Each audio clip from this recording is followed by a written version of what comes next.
Hi everyone, welcome to another episode of Another Parenting Perspective. This podcast talks about ways we can strengthen the parent child relationship through the process of parental evolution. I am Smriti Gopal, an educator, a conscious living coach, a conscious parenting coach, and a present moment awareness coach. I hope this podcast supports you as you go along parenting. This episode talks about how we can look at the empty nest phase as a time of not only endings, but a time of many new beginnings for our children and us. How can we look upon this phase as an opportunity for discovery and new beginnings and embrace it with grace rather than meet it with resistance? How we approach this phase helps us determine the quality of our lives and how we show up for the discoveries our children are making for themselves. In this episode, I will talk about the three stages in the process of adapting to this new phase in our lives based on my own personal direct experience. I will share my process and how we can continue to show up in ways that will nurture and continue to strengthen the parent child relationship. It is that time of the year now when children leave home to go to universities, and it brings back so many memories for me. It takes me back in time to when our girls left home to study. Preparing the child for college is important, but what's equally important is preparing the parent for this new life. There are steps we can take to be prepared for this new life. They can certainly be helpful. However, going through the stages of adaptation to the empty nest is inevitable. There is only so much preparation that one can do. It definitely helps to have something purposeful going on in our lives. Friends can help, but to only some extent. Nothing can take the place of the void that has been created in our lives by our children leaving our home. When my first daughter left home, people tried to comfort me by reminding me that I still have one more child at home. Let me tell you that this was not very comforting at all. The void created by my first daughter cannot be filled by my second daughter or anyone else. Similarly, when my second daughter left to college, coincidentally, she went to the same city as her sister. So people tried to comfort me by saying, at least they have each other. Yes, this was definitely helpful, but it did not reduce the void that was created by my second daughter going to college. I had to accept and adapt my new life, allowing these two voids to be. However, these voids helped me find myself gradually through the years. I've observed myself and noted the changes that have organically happened through this process of adaptation. So, here are the three stages to adapt to an empty nest, as experienced by me. The first stage is what I call the identity crisis. We play the role of being a parent so seriously that we forget who we are. The first year was the toughest. I almost felt like I was losing my existence. Even though I had a job, I had close family and a very supportive husband, I found it very hard to wrap my head around the changes that were happening on the physical dynamic of our family. I missed my girls physically being there at home with us.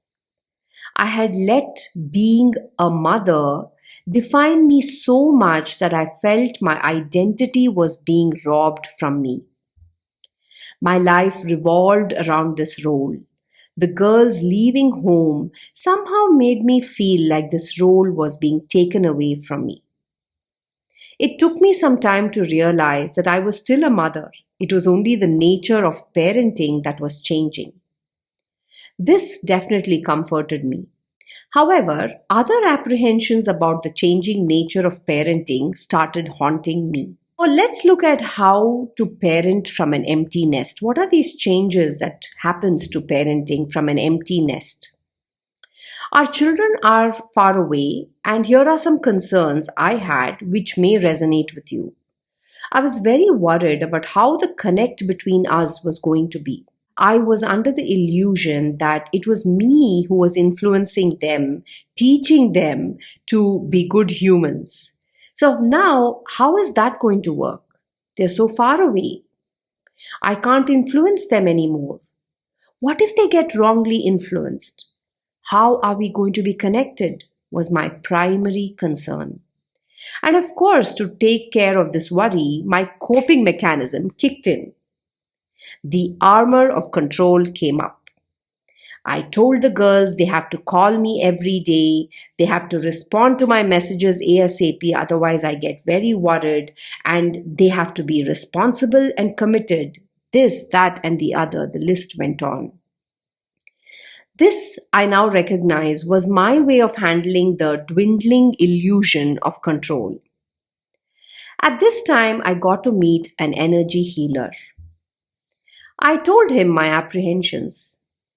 He said something to me that not only washed away my worries but made me see the illusions I was caught up in so clearly. He said true connection can travel oceans, mountains, and all terrains and all distances. Who says you're not connected? He said. When you connect to your true essence, you are connecting with them too. Your energetic connect can get stronger when the physical distance increases, he said. What you are afraid of losing is not connection, it is control. And that was never there in the first place. It was an illusion that I was in control. You thought you were in control of your children, he said. But we are all connected in this web of energy, which is our true essence. This was a very effective reminder for me at that moment. It was like a whack on the side of my head that helped me wake up a bit. This helped me see that the path to know myself had just opened up. The path to awakening had just shown up. It's then that I started asking myself, who was I before the kids came into my life? What am I here for? What's my purpose other than raising kids, being a wife, daughter, sister, etc.? This is when the investigation began. The empty nest had sent me on a journey of self discovery. So now we enter the second stage of the adaptation to this empty nest, and that is self discovery. We have to go through this identity crisis for us to appear at the doorstep of self discovery. The many questions that arise, the many apprehensions, the worries, the insecurities that arise during the identity crisis is what takes us into the next stage or the second stage, which is called self discovery. The investigation reminded me of all the things I enjoyed doing before I was a mother. It reminded me of my hobbies, my talents, my interests, which probably had taken a back seat for many years now. The grief within me started to find its way out through poetry. I saw how the poems I wrote were initially about children, motherhood, empty nest, it being a really sad phase for me, and how the adjustment was so hard. And it slowly moved more towards other topics which were inspiring, empowering, and seeing the same situation from a light of opportunities. Gradually, an interest to do more creative things like knitting, calligraphy, and various other things happened. The universe now started extending more support. It started offering me opportunities to learn, to discover, and to grow. And one of my students introduced me to a form of art that was called Zentangle. And this really encapsulated me for a while. I was just allowing myself to go with the flow. It surely was helping me feel vibrant. Meditation, which has been my companion for a long time, took a major role in my healing process.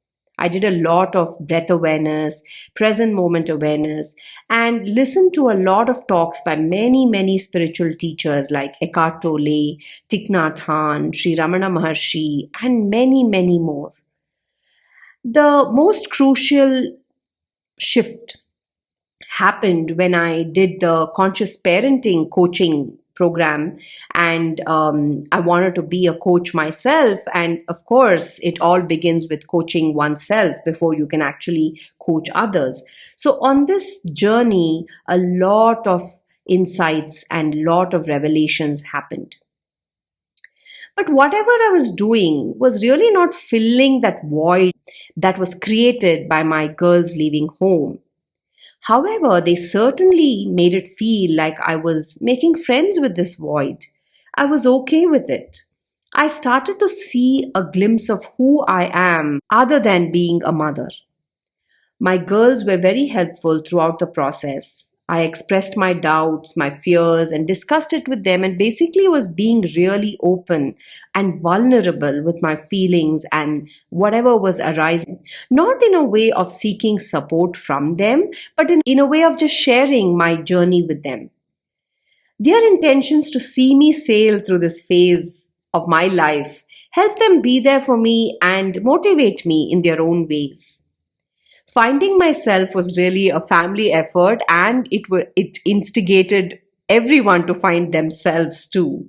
Through this process, I saw the emerging me, the authentic me that's still emerging and still going through that process. A me that was okay with the way things were. A me that saw the inevitability of children growing up, leaving home, and finding their own selves.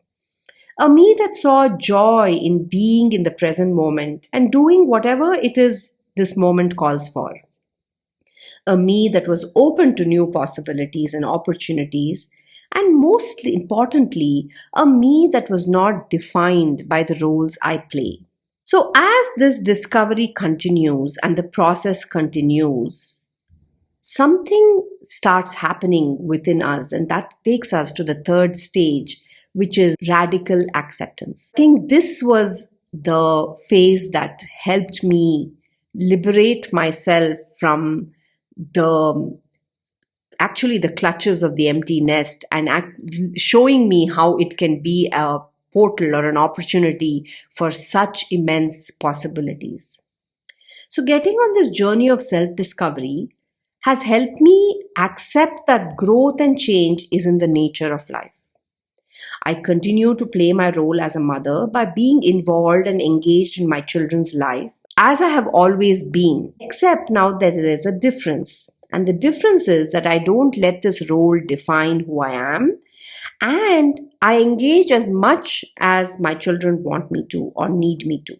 I'm curious. I want to know about their lives. This has actually helped us connect because we are giving each other the space that is needed for growth. I now see the children moving out of home as a movement, a happening, an opportunity, a growth. I see it as possibilities. The process of finding myself has impacted my whole family. I feel more connected to my girls than ever before. We are able to give each other the space we so much need for our self growth and fulfillment. And I've come to understand that the lesson of letting go is such a crucial part of parenting.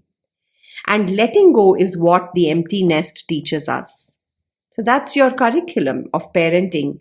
When you reach the empty nest, the curriculum is letting go. The whole experience of being in an empty nest is teaching me very, very important life skills, some of which are acceptance, letting go, allowing, going with the flow, and most importantly, trusting the universal intelligence that is in all of us. So, here are some suggestions based on my direct experience. If you are getting into an empty nest or being in an empty nest depleted from your energies, then I suggest you can consider these points to help you reclaim your power. The first one is allow yourself to go through the three stages of adaptation. We can't jump to acceptance without actually going through that identity crisis and actually going of the journey of self discovery. Allow yourself wherever you are. Be open to possibilities or be open to seeing that you're not open to possibilities. That's also an awareness. Do not resist any feeling that arises through this process. It's unique for each one of us, and you can experience multiple emotions at one time. We're allowed to do that. That's a permission that we give ourselves. Involve your children in your process of adaptation. That was what I felt very helpful. So it was not alienating, rather, it was inclusive. In the process, you're sharing, just like how we are engaging in their life, you're sharing so that they can be involved in yours too. Trust in this process of life and allow the adaptation to happen organically. I think in this allowing, what needs to be kept in mind is the stories that our mind is telling us or we are weaving around this empty nest. Now, if they are stories of lack, resistance, disappointment, then this allowing is not helping our organic transformation.